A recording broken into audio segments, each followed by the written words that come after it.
Good morning, নমস্কার বন্ধুরা। আমি সুতপা, আপনারা দেখছেন মিথিলিস কিচেন। আজকে সকাল সকাল একটি রেসিপি আমি নিয়ে এসেছি আপনাদের সামনে। আজকে চিংড়ি মাছ কষা বানাবো। অনেকটা পরিমাণ চিংড়ি মাছ আছে। তো এখানে আছে 600 গ্রাম চিংড়ি মাছ। নুন মাখিয়ে নেবো।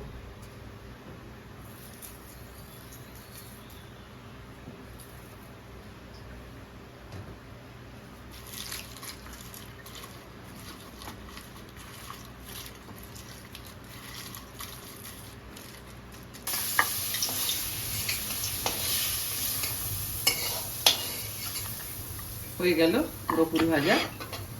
সেকেন্ড টাইমে আমি আবার তেল দিয়ে দিচ্ছি।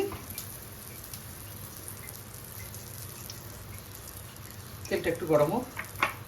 তেলটা গরম হয়ে গেছে। গোটা শুকনো লঙ্কা, তেজপাতা দিয়ে দিলাম, সঙ্গে একটু গোটা জিরে ফোড়ন দিলাম।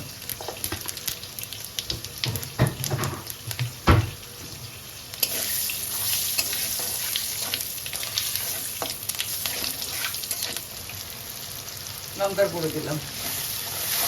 অল্প একটু জল অ্যাড করবো, মশলাটা যাতে পুড়ে না যায়।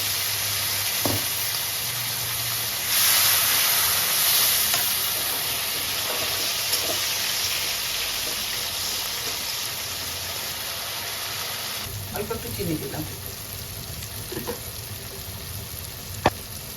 পরিমাণ মতো লবণ দেবো। একটু চিনিও দিয়েছি আগে।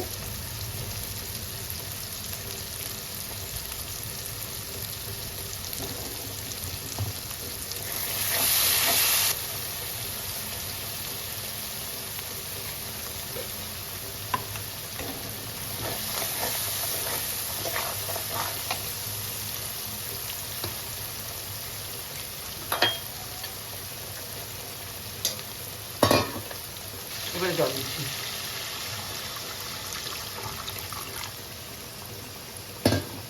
বেশি জল দেবো না, কারণ চিংড়ি মাছ থেকে একটু জল বেরোবে।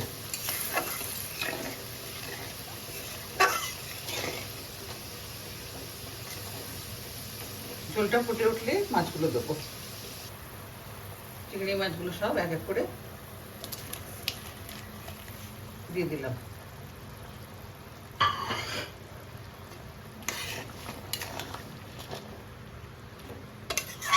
এবার ঝোল আর মাছ একসঙ্গে ফুটে। চিংড়ি মাছের কারিটা আমার হয়ে গেছে। গ্যাসটা বন্ধ করে দিয়েছি। এবার আমি ঢেলে দিচ্ছি। এবার গরম গরম ভাতের সঙ্গে আমি পরিবেশন করব। তো বন্ধুরা, আজকে আমার এই উপস্থাপনা আপনাদের কেমন লাগলো অবশ্যই একটু কমেন্ট করে জানাবেন।